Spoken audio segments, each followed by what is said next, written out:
Good morning, Facebook friends. Well, it's finally made it. Christmas. We've made it to Christmas. That's pretty exciting. And I'm sure all of you may have already had your Christmas, or you're getting ready to, or you're getting ready to dress up to have Christmas. Here in Pennsylvania, we got us a white Christmas. Yes, we did indeed. Got to get up this morning and go shovel out the driveway. Wonderful. So Cameron is already out of the house with his fiance visiting their family. And then, of course, we'll be at my in-laws in about an hour or so here. So we'll be there for the day. And then, of course, back here for the night for Christmas evening. But nonetheless, it's a definitely new Christmas for me being a grandpa.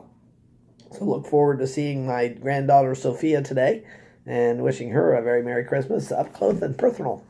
And maybe even change a diaper while I'm at it. But I wanted to close out the Christmas video series today with you, focusing on Luke chapter 2, but towards the end of chapter 2.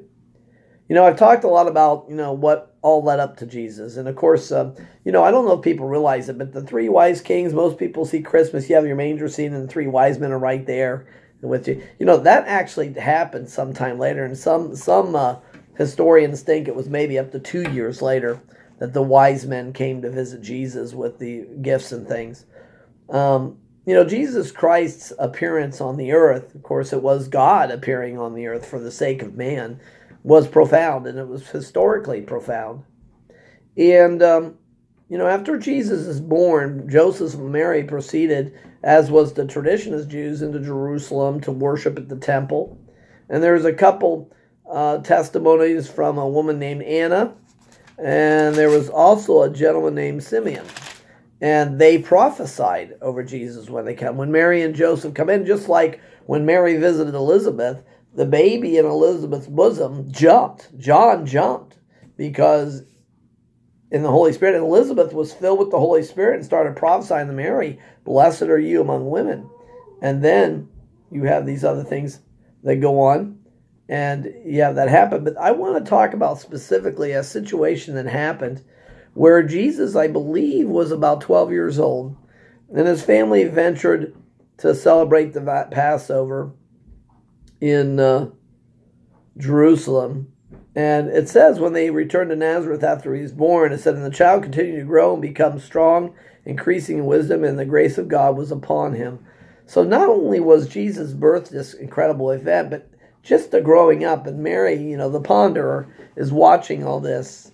And I'm sure at the time Jesus went to the cross, it all came to full fruition for Mary. And I'm sure Joseph realized it as he watched his son grow in wisdom and understanding and everything. And they go and travel. When they usually traveled in caravans, they're traveling with a lot of family. And they go to Jerusalem to celebrate the Passover, and then they leave.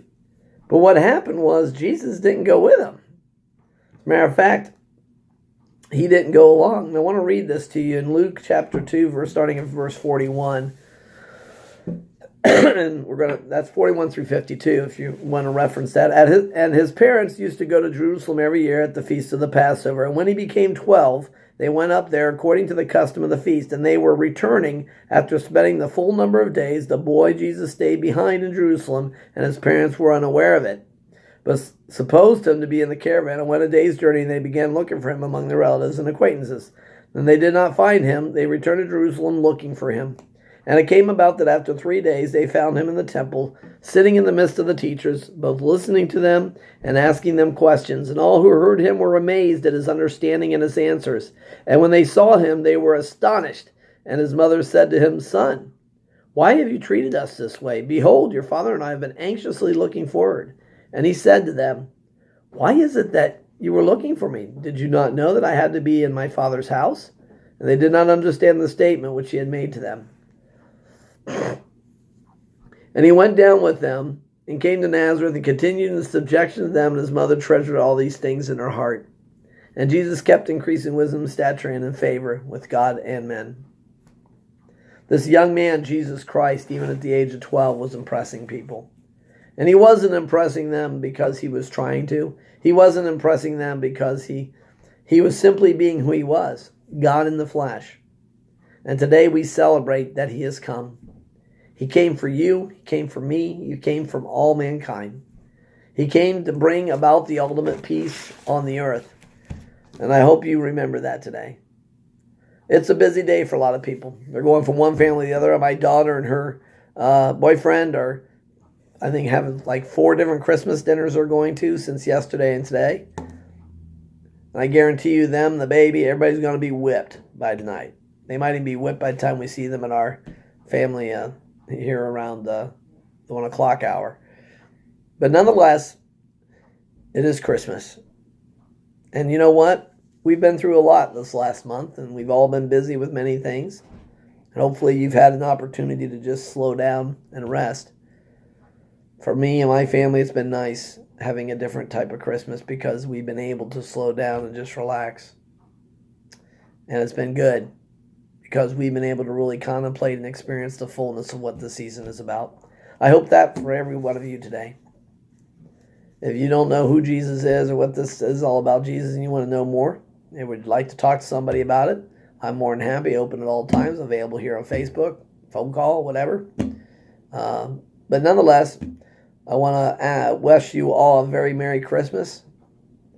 And I want you to understand that this Jesus Christ was significant, not just the day he was born, but every ounce of his life was significant, and his death was the most significant because he died so that you and I could experience the peace of this season, not just today, but all year round.